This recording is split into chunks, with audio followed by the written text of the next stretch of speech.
continuidade à revisão da matéria, nesta aula Anchieta fala um pouco sobre porcentagem, logaritmos, função e trigonometria. Todos esses assuntos recordados por meio de exercícios. Olá pessoal, tudo bem? Bom, na segunda aula de revisão então de álgebra, a gente vai aproveitar o ensejo e vai recordar também a parte da trigonometria, tá certo? Bom, de álgebra a gente vai ver o seguinte: porcentagem, logaritmo, função, que são três assuntos que aparecem com bastante frequência nos grandes vestibulares. E também alguma coisa de trigonometria aqui, aparece com bastante frequência. Só em termos de porcentagem, a gente vai recordar para vocês o seguinte: o conceito de juros compostos. Uma fórmula que envolve o montante, o capital, a porcentagem, o tempo e assim por diante. Está muito em moda, né? Aplicação em cadeia entre poupança, aumento de gasolina, etc. Tá certo? Vamos acompanhar o primeiro, olha só. Então, a questão da FUVEST de porcentagem é o seguinte: nós temos o personagem Baranabé, muito bem. O salário dele em janeiro é X. O salário dele em janeiro é X, tá certo. Ele vai ter um aumento de 80% em maio e novembro. Aumento de 80% em maio e 80% em novembro. A pergunta do exercício, ele quer que a gente descubra exatamente quanto é que vale o salário atual. Salário atual indico pela letra S, essa é a pergunta do exercício. Só então, um comentário que vale a pena fazer para vocês vai ser o seguinte, olha só. Quer dizer que se vocês tiverem um aumento, por exemplo, de 20%, que única conta vocês fariam para chegar no resultado final lá? Pode ser em termos até de aumento de mensalidade de escola, por exemplo. Então, um aumento de 20%, como é que vocês fazem? Pega a mensalidade atual e multiplica por 1,20. 1,20. Se eu tiver, por exemplo, um desconto de 20% na mensalidade, vamos supor a mensalidade de novo. Então, pega a mensalidade atual, multiplica por quanto? Desconto de 20, vocês vão fazer 1 menos 20, que é 1 menos 0,2, que dá 0,8. Ou seja, pega a mensalidade e multiplica por 0,8. Isso é importante vocês guardarem.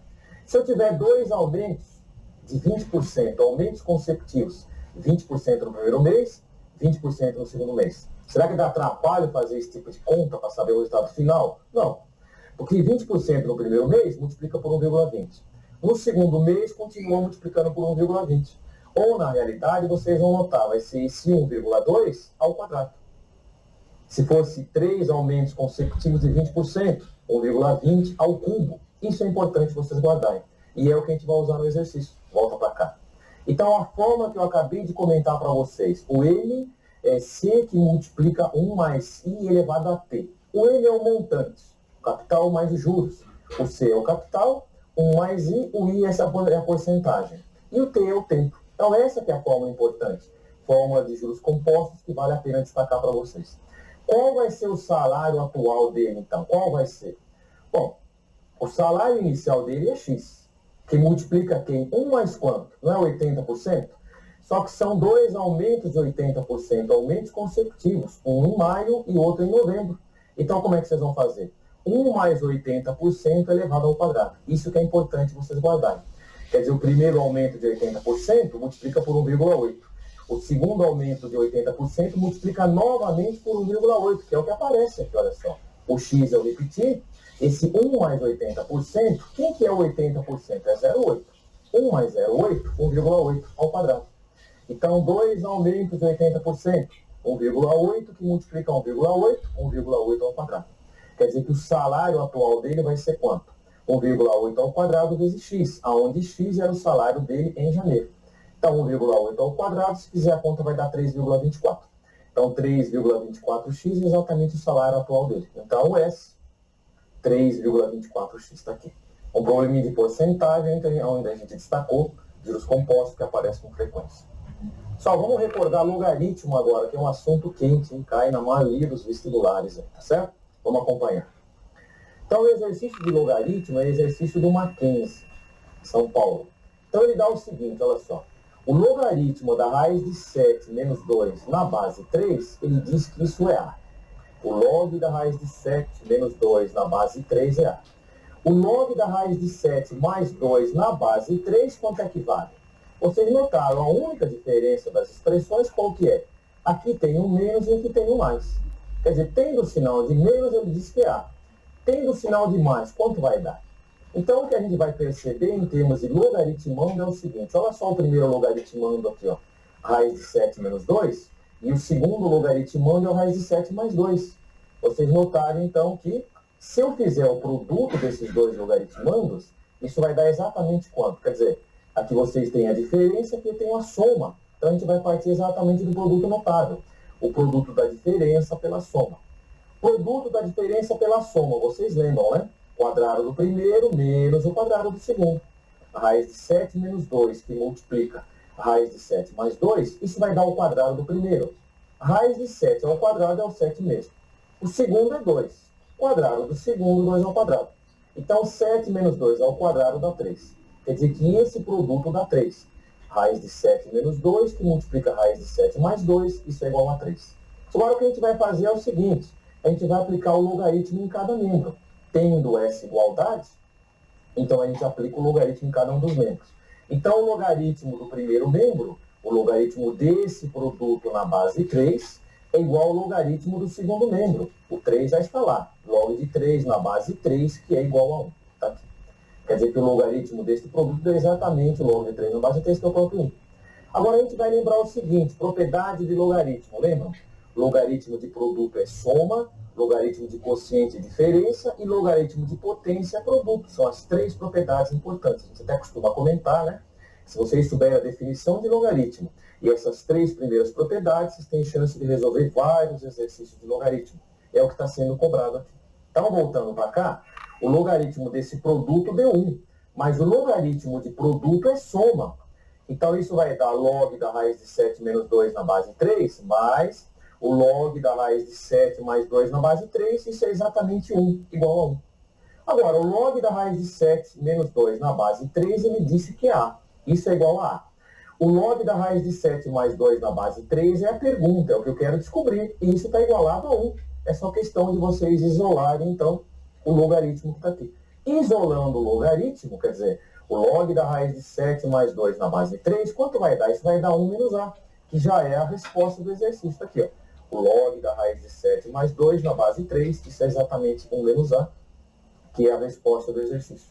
Então, o logaritmo vocês têm que ficar ligados, porque esse assunto aparece com bastante frequência. Só, vamos recordar a função agora. Um exercício bem fácil para vocês de função. Vamos acompanhar.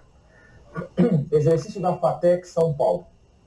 Então, ele diz o seguinte. Vocês têm duas funções. A primeira, função constante, f de x igual a menos 5. Tá aqui. A segunda função, g de x, x ao quadrado mais bx mais 4. Então, a pergunta, ou ele dá mais uma informação. Olha só, o gráfico da função f, fazendo a intersecção do gráfico da função g, isso vai dar um ponto P. A intersecção dos gráficos vai dar exatamente o ponto P. Bom, ele disse, além disso, o seguinte, que o ponto P é um ponto que está no quarto quadrante. O ponto P é um ponto que está exatamente no quarto quadrante. O V é o vértice da parábola. O V é o vértice da parábola e ele quer que eu descubra exatamente a primeira coordenada do vértice. É isso. Só olhando, então, no gráfico, é fácil perceber. F de x igual a menos 5 é uma função constante, então vai ser uma reta horizontal que passa pelo ponto menos 5. A função g de x, parábola, termo independente 4, está aqui. Ó. Termo independente 4 foi feita a construção, o gráfico está aqui. Isso foi dado para vocês, tá certo? Agora, a gente aproveita e vai marcar o seguinte, coordenadas do vértice, o vértice é exatamente esse ponto P. É uma condição que vocês têm, ou seja, a coincidência aqui. Já que a reta intersecta a parábola num único ponto, só pode ser exatamente aonde? No vértice. Quer dizer, qual é a coincidência que vocês têm? O vértice coincide com o ponto P. Essa é a condição que vocês têm. Agora, a segunda coordenada do vértice, quanto é que vale? A segunda coordenada do vértice é o menos 5. A primeira coordenada do vértice, quem que é? O x de índice V, que é a pergunta do exercício. A segunda coordenada do vértice, menos 5. Agora, vocês teriam que lembrar da teoria, lembram? Segunda coordenada do vértice, menos delta sobre 4A. Segunda coordenada do vértice, menos delta sobre 4A. Assim como a primeira coordenada do vértice, quem que é? O menos b sobre 2A. Então, isso que está sendo cobrado de vocês. Volta para cá. Quer dizer que se a segunda coordenada é menos 5, é porque menos delta sobre 4A é menos 5. Se menos delta sobre 4A é menos 5, multiplicando em cruz, etc., o delta vai dar 20A. Só que o delta é B2 menos 4AC. B2 menos 4AC é 20A. Bom, B2 menos 4 vezes A, o A é 1, coeficiente de x ao quadrado, e o C é 4. Substitui. B2 menos 4 vezes 1 vezes 4, igual a 20 vezes 1, que dá 20. Então, isolando B ao quadrado, vai dar 36. Se B ao quadrado é 36, é claro que o B teria que ser mais ou menos 6.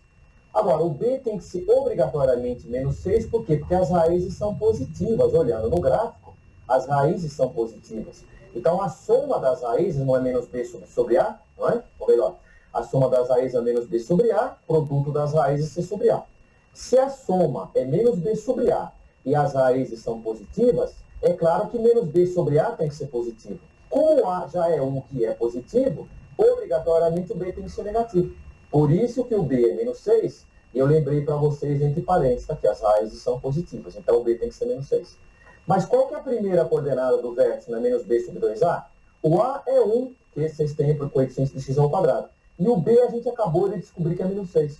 Então, menos B sobre 2A. Se o A é 1 e o B é menos 6, substituindo, então esse vai dar exatamente quanto? Menos 6 sobre menos 6 sobre 2 vezes 1, faz a conta dar exatamente 3. Quer dizer que a primeira coordenada do vértice tem quantas unidades? 3 unidades, ou seja, a primeira coordenada do vértice é 3. Então, o exercício que vocês notaram envolveu função do segundo grau, coordenada de vértice, parábola, função constante, o gráfico é uma reta horizontal, assim por diante. Só para terminar, vamos ver o exercício de trigonometria, um exercício importante para vocês. Vamos acompanhar rapidinho. Exercício da GV, olha só. Então, vocês têm a seguinte equação para resolver. Cosseno ao quadrado x vezes a tangente de x, isso é igual a seno x. Ele quer saber quais são os valores de x que satisfazem essa equação. Bom, o cosseno ao quadrado x vezes a tangente x é seno x. O cosseno ao quadrado eu repeti, e claro que tendo tangente, imediatamente vocês vão substituir por seno sobre cosseno. A tangente é seno sobre cosseno. E isso é igual ao seno x.